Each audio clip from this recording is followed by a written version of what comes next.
Бұл видео 7-ші сыныпта физика пәнінің жаңартылған білім беру мазмұнын енгізуді қолдау үшін әзірленді. Ұсынылған кеңестер 2-ші тоқсанның оқу мақсаттарын іске асыруды қамтиды. Физика пәнінің 2-ші тоқсан мазмұны 2 бөлімді қамтиды: тығыздық және денелердің әрекеттесуі. Бөлімдер келесі оқу мақсаттарынан тұрады: электронды серіппелі иін таразылардың көмегімен өлшеу денелердің әртүрлі пішіндегі қатты дененің немесе сұйықтың көлемін өлшеу цилиндрді қолдану, тығыздықтың физикалық мағынасын түсіндіру, сұйықтар мен қатты денелердің тығыздығын тәжірибе арқылы анықтау, тығыздықтың формуласын есептер шығаруда қолдану, инерция құбылысын түсіндіру және мысалдар келтіру, күнделікті өмірден күштердің әрекет етуіне мысалдар келтіру, салмақ және ауырлық күш ұғымдарын ажырату, серпімділік күшінің серіппенің ұзаруына тәуелді графика коэффициентін анықтау, физика кабинетіндегі қауіпсіздік ережелерін білу және сақтау, пластикалық және серпімді деформацияларды ажырату және келтіру. Кук заңының формуласы бойынша серпімділік күшін есептеу, тыныштық, домалау және сырғанау үйкелістерін сипаттау, үйкеліс күшінің пайдасы мен зиянына мысалдар келтіру, күштерді берілген масштабта графикалық түрде көрсету, денеге әсер ететін және бір түзудің бойымен бағытталған күштердің тең әрекетті күшінің модулі мен бағытын анықтау. 15 сабақтың ішінде игерілуі тиіс барлығы 17 оқу мақсаты бір сабақ жиынтық бағалау өткізуге салады. Бұл бейнероликте біз ұзақ мерзім жоспардың 2 бөлімі бойынша оқу мақсаттарын жүзеге асыруға қатысты кеңестерді қарастырамыз. Ұзақ мерзім жоспардың бөлімдерін оқытуды бастамас бұрын білім алушылардың оған дейін меңгерілген білімдерін қарау керек. Мысалы, 2-ші тоқсанда тығыздық бөлімі бойынша айта кететін жайт оқушыларда жаратылыстану пәнінен заттардың құрылысы туралы білімдері болуы тиіс. Бұл бөлімді оқу барысында 1-ші тоқсанда оқушылардың қозғалыстың алуан түрлері туралы білімнің болуын ескеру қажет. Дене жылдамдығын, орташа жылдамдықты және үдеуді қалай есептеу керек, әркелкі қозғалысты сипаттаудың графикалық әдісі. Осылай келесілер туралы мүлдем жаңа білім қалыптасады: денелердің басқа денелермен өзара әрекеттесуі, дене массасын анықтау әдістері, дұрыс және теріс пішінді денелердің көлемін анықтау әдістері, қатты, сұйық және газдар денелерінің тығыздығын есептеу, оқушылардың химия пәнінде алған атомдар мен молекулалар туралы біліміне, математика пәнінде алған дұрыс геометриялық пішінді қатты денелердің көлемі қалай анықталатыны туралы біліміне негізделуі керек. Сондай-ақ олар графиктер құрастырып, олар талдауды және сандарды стандартты түрде жазуды үйренді. Бұл білім оларға дене көлемінің массасын және тығыздығын есептеу есептерін шығару барысында керек болады. Оқушылардан пайымдау үшін сұрақтар талқылап, оған жауап беруді сұраңыз. Олар өлі теңіздің тұз концентрациясының өте жоғары болғанымен танымал екенін білетін болар. Сондықтан олар ауыр объектілердің, яғни массалары үлкен заттар тұздылығы жоғары, судың тұздылығы төмен, суға немесе тұщы суға қарағанда тығыздығы жоғары болатынын болжай алады. Талқылау барысында оқушылардың біреуі келесі критерийлер қолданылады: дененің массасы мен көлемін біле отырып, дене салмағы неғұрлым көп болса, оның жылдамдығы соғұрлым, дене аз инерциялы, егер денелердің тығыздығы жоғары болады, егер денелердің тығыздығы төмен болады, қолмен шапалақ соғыңыз. Сіз неге оны істегеніңізді түсіндірмеңіз. Жақын арада сіздің оқушыларыңыз оны өздері түсініп, мәтіннен қажет терминдерді іздей бастайды.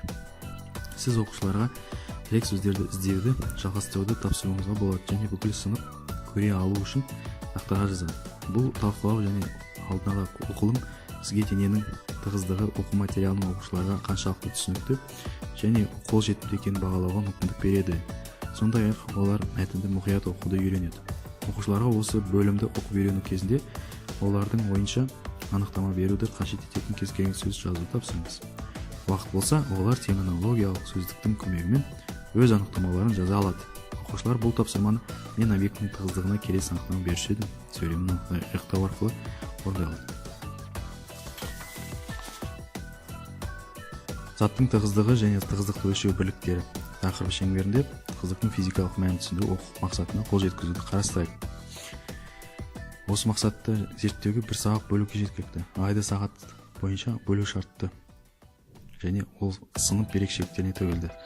Сабақ тақырыбын меңгеруге көшпес бұрын оқушылардың назарын оқу мақсаттары мен бағалау критерийлеріне аудару қажет. Оларды проектордың көмегімен слайд бойынша тақтада жазып немесе қағазға басып тақтаға іліп қоюға болады.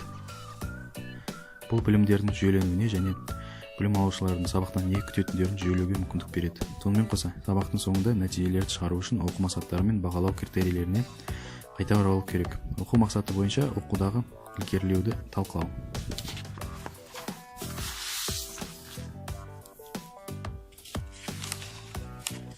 7-ші сыныпта физика пәні бірінші тілде оқытылады. Пәнді оқытудың осы кезеңде пәнді оқу мен ойлау және пән ұғымдарымен жұмыс істеу қабілетін жетілдіретін өзекті құрал болып табылатын академиялық тілді бірінші тілде қалыптастыру және дамытуға көңіл бөлу қажет. Ол үшін тілдік мақсаттарды оқу мақсаттарына негіздеп белгілеу керек. Тілдік мақсаттар қаншалықты анық құрастырылса, оқушылар олардан күтілетін нәтижелерді соншалықты анық түсінеді. Сонымен қатар тілді мақсаттар мұғалімдер мен оқушыларға оқуға деген уәжін қалыптастыруға, өлшеуге және қолдауға көмектеседі. Тұрақты түрде екі нәрсеге, пән мазмұны мен академиялық тілді дамытуға мән беретін физика пән мұғалімдері оқушыларға үлгі көрсетіп, біріншісінде, екіншісінде үйренуге көмектеседі. Тілдік мақсат мысалы слайдта берілген. Тілдік мақсат сонымен қоса академиялық компоненттерін қамтиды. Оқушылардың назарын ол компоненттерді қолдану мен есте сақтауға аудару қажет.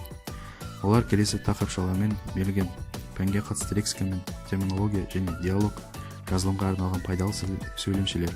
Егер тіл оқушыларға түсінікті және анық болса, онда ол білім алушыларға оқу мақсаттарымен қоса тілді меңгеру мақсаттарын жүзеге асыруға көмектеседі. Тілдік мақсаттарды екінші тілде және ағылшын тілінде лексика мен терминдермен толықтыру орынсыз. Өйткені 7-ші сынып оқушыларының білім базасы бірінші тілде әлі қалыптаспаған. Лексика мен терминдерді үш тілде беру оқушыларды когнитивті диссонансқа келуі мүмкін. Бұл Клейл тәсілдемесіне сәйкес келмейді. Оқушыларды тақырыпқа қызықтыру үшін сабақты слайдтың сол жағында орналасқан ынталандыру сұрағын қоюдан немесе слайдтың оң жағында орналасқан топтық не жұптық талқылауды жүргізуін бастау керек. Оқушылардың пайымдау сұрағына берген жауаптарын тыңдаңыз. Талқылау барысында оқушылар шамамен келесідей жауап бере алады. Темір шегелер мен мамықтың салмағының бірдей болуына қарамастан, олардың қайсысының көлемі үлкенірек екені түсініксіз. Мамық деп жауап бергіңіз келеді, өйткені ол үлпілдек әрі көлемді. Алайда мамықты қысып тығыздаса, онда 1 кг мамықтың көлемін темір шегелер көлемінен азырақ болады.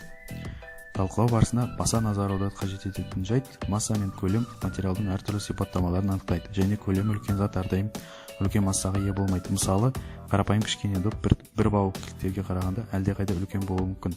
Бірақ кішкене доп көлемінің үлкен болуына қарамастан, шардың кілттерге қарағанда салмағы аз.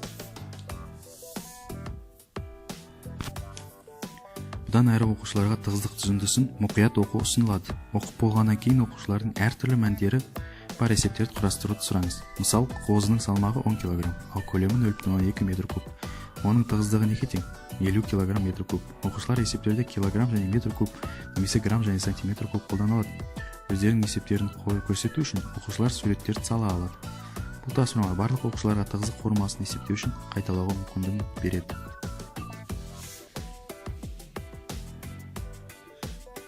Тығыздық үзіндісімен танысқаннан кейін оқушыларға жұпта газ, су және қатты дененің тығыздығы мен ережені тыс үзіндісін оқуға ұсынылады.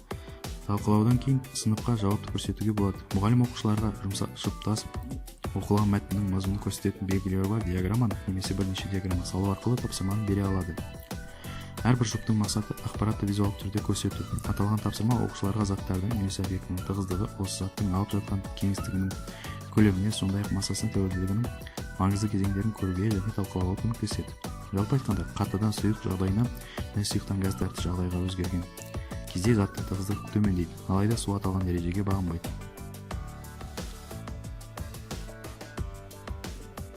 Шағын конспектілерге көмек ретінде мұғалімдер сұрақтар мен тапсырмалар атты сұрақтардың бірінші топтамасын қолданса болады. Оқушыларға әр сұраққа 30 секунд ішінде ауызша жауап беруді ұсыныңыз. Оқушылар уақыт өтіп кетпейінше өз жауаптарын беруі тиіс. Қалған оқушылар естіген жауаптардың нақтылығы мен айқындылығына баға беру керек. 5 балл өте жақсы жауап дегенді білдіреді. Бұл тапсырма сұраққа жауап беру тұрғысынан оқушыларға идеяны талқылау және бөлісуге мүмкіндік береді. Сондай-ақ бұл сізге олардың үрдістер туралы пікірлерін білуге және түсінбеушілікті жоюға мүмкіндік береді. Сондай-ақ мұғалім сыни ойлауды дамытуға тапсырма бере алады. Оқушыларға жұпта жұмыс істеу тапсырыңыз. әрбір шұққа су құйылған тастаған мен шұқа фольганың бір бөлігін беріңіз. Олардың міндеті фольга су бетінде қалқып жүру үшін және суға батып кететіндей етіп оған кез келген өзгерістер жасау. Олар жұқалтырдың немесе фольганың тығыздығын өзгерте алады ма?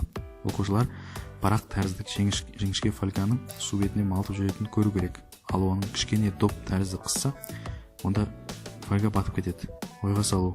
Оларға жұқалтыр тығыз болып батып кете алатындай ету мақсатында оны барынша қысу үшін балға керек болуы мүмкін. Кейбір оқушылар ареометрдің жұмыс істеуі қағидасын зерттеу үшін әртүрлі ресурстарды, сондай-ақ интернетті қолдана алады. Олар басқа оқушыларға нұсқаулық дайындап, оны сабақтың соңында ұсынуға болады.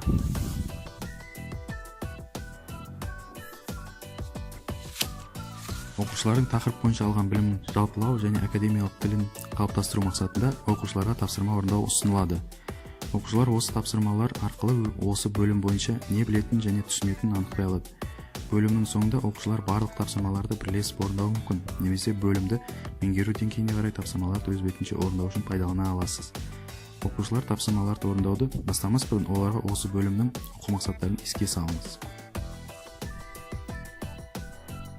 Денелердің өзара әрекеттесу бөлімінде оқушылар күштердің объектінде әсер ететіндігі туралы, сондай-ақ масса мен салмақтың арасындағы айырмашылық туралы түсінік алады.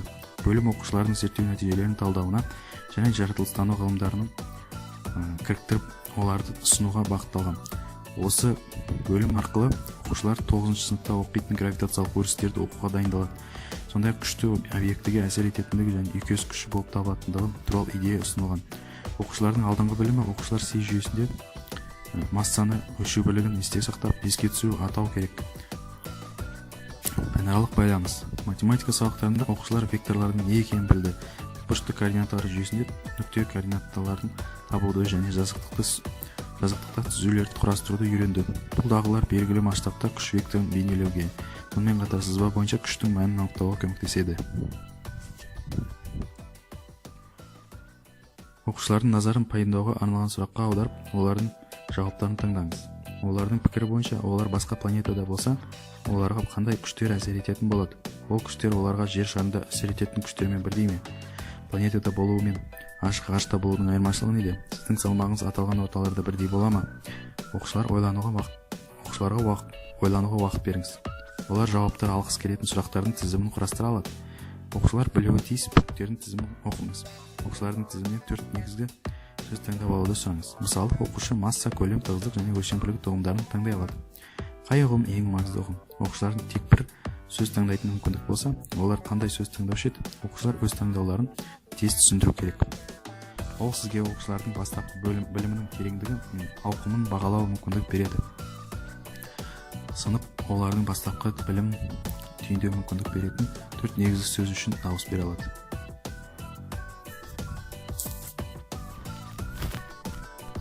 Сабақ тақырыбы инерция құбылысы. Оқу мақсаты инерция құбылысын түсіндіру және мысалдар келтіру. Практикалық жұмысты өткізуге негізінде оқытылу қажет. Бағалау критериялары слайдта берілген. Оқушыларды ойландыратын сұраққа назар аударуды сұрау. Олардың жауаптарын тыңдап алыңыз. Көліктегі жолаушылар қауіпсіздігін белгілігін тақпаса не болуы мүмкін? Оқушылар өз ойларын физика тұрғысынан түсіндіре алады ма? Оларға қозғалысты бас алғаннан кейін олар сол қозғалысты бар нәрсе немесе біреу тоқтатпайынша жалғастыратынын түсіндіріңіз.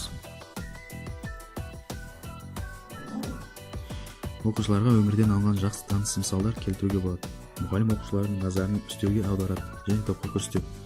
Содан кейін ол қай уақытқа дейін қозғалыссыз жатады деген сұрақты қойыңыз. Оқушылар бұл сұраққа былай жауап бере алады. Оған біреу тиіспегенше, оны біреу соқпағанша. Егер сіз футбол матчын көріп отырсаңыз ше, футболшының оны аяғымен тепкенше. Осылайша жылдамдық басқа денелердің әрекеттері нәтижесінде ғана өзгереді. Сонымен қатар мұғалім көлбеу жел, ауа мен кішкене доппен байланысты бірнеше тәжірибені қарастыра алады. Және құмды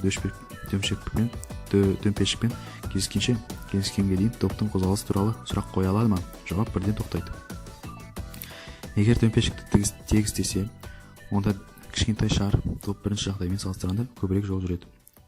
Ал егер құмды мүлдем азып тастаса, кішкентай доп үстелдің күстігімен ұзақ жол жүріп өтеді. Сонымен құмның шарға деген әсері кішірейген сайын шар доп өз жылдамдығын сақтайды. Оқушылардың масса және инерция фрагментін дауыстап оқуды сұраңыз. Дөңгелекті коньки мен доппен демонстрацияда оқам ақпаратты қалай және қайда қолдана алады? Оқушылар коньки мен доп мысалында инерцияның жеке жағдайларын анықтай алады ма? Пікірталас кезінде қажет болып жатса, оқушылар коньки, кірпіш, допта инерция әртүрлі нүктелерде пайда болады деген ойға жетелеңіз. Біріншіден, басында олардың барлығы тыныштық күйінде болады. Кейін коньки мен доп тұрақты жылдамдықпен қозғалады. Бір қалыпты қозғалыста инерцияның мысалы болып табылады. Конькилер кірпішке соғылған кезде олар өз қозғалысын өзгертеді. Кірпіш соққының күшіне қарай бәлкім орындық болып қалып тек біраз теңселе немесе орнынан қозғалар. Доп партаға немесе қабырғаға соғылғанша қозғалысын бастапқы жылдамдықпен жалғастырады. Жұптағы оқушыларды зерттеуді аяқтауды сұраңыз. Оқушыларға күштер ньютонмен өлшенетінін түсіндіріңіз. Сондықтан дене қозғала бастау үшін, яғни инерцияға ие болу үшін күш қажет. Итеру немесе тарту керек. Жұптағы оқушылар әртүрлі денелермен динамометрге бекітіп, денені өздері отырған парта үстімен қозғалу үшін қандай күшпен әсер ету қажеттілігін анықтау керек. Дененің массасын өлшеу үшін оқушылар таразыны қолданса болады. Олардан массаны граммен емес өлшемдер жүйесіне сәйкес килограммен жазып алуды сұраңыз. Өлшем бірліктерін өлшемдер жүйесіне сәйкес жазып алу жақсы әдет. Себебі емтихан кезде есеп шығармастан бұрын өлшем бірліктерді өлшемдер жүйесіне айналдыру қажеттілігі туындайды. Оқушылар жұптарда нәтижелер кестесін салып, оны сыныпқа көрсете алады. Оларға келесі бағаналар атауларды ұсыныңыз. Оқушылар жұптарда үзінділер оқи алады. Инерция мен жылдамдықтың өзгеру. Олар ермексаздан көлемдер әртүрлі шарлар жасап, олардың партаның үстіне қозғалып көру арқылы зерттеу жүргізе алады. Оқушылар тапсырма сұрақтарын талқылай алады. Сұрақтар мен тапсырмалар. Оқушылардың жауаптары әртүрлі бола алады. Бірақ талқылау барысында олар келесіні жазып алу керек. Инерция рөлінің мысалдары. Демек, зеңбірек снарядқа қарағанда баяу қозғалады, өйткені оның массасы снарядқа қарағанда әлдеқайда үлкен. Сонымен қоса, олар бір бағытта әрекет жасағанда реакцияның күшінің іс-әрекет қарама-қайшы бағытта іс-әрекет жасайтындығы туралы атап өту қажет. Мысалы, зеңбірек атқаннан кейін артқа қарай қозғалады, ал снаряд алға қарай қозғалады. Екінші мысалда, көлік жүргізушісі тежеуіш педалін басқаннан кейін жолаушылардың алға жылжуын тоқтатпауының себебі инерцияда. Қауіпсіздік белдіктері көлік жолаушыларының қозғалысына қарама-қайшы бағыттағы күшпен әсер етіп, жолаушылар денелерін ұстап қалады. Оқу мақсаты бойынша оқу материалдарын меңгеру және оны іс жүзінде бекіту, сонымен қатар оқушылардың практикалық дағдыларын дамыту үшін сырғанау үйкеліс күшін зерттеуге бағытталған бірқатар эксперимент жүргізу керек. Бұл бейнероликте сырғанау үйкеліс күшінің дене салмағына тәуелділігін және меңгеру әдістемесі қарастырылады. Жабдықтар мен материалдар: динамометр, ағаш діңгек, ағаш сызғыш немесе ағаш жазықтық 100 граммнан жүктер жиыны.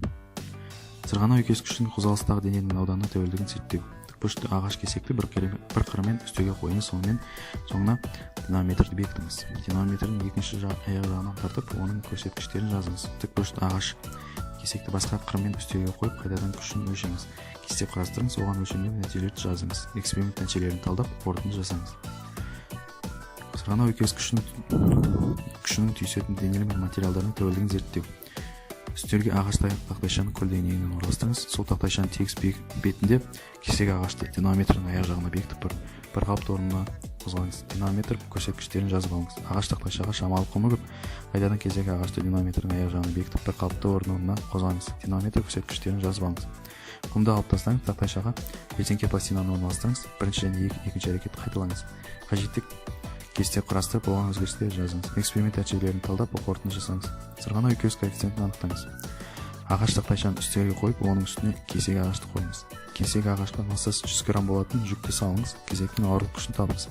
Кесектің соңында динамометрді бекітіп тартыңыз. Бұл кезде динамометр сырғанау үйкеліс күшін көрсетеді. Кесекке біртіндеп 200 грамм, 300 грамм және 400 грамм жүк салыңыз. Үйкеліс күшін динамометрдің көмегімен өлшеңіз. Өлшем нәтижелерін кестеге енгізіңіз. Қабілеті жоғары оқушыларға үйкеліс күшінің дене массасына тәуелділігін өз бетімен зерттеу тапсырмасын беруге болады. Назарларыңызға рахмет. Төменде берілген өріске комментарий немесе сұрақтарды қалдыруыңызға болады.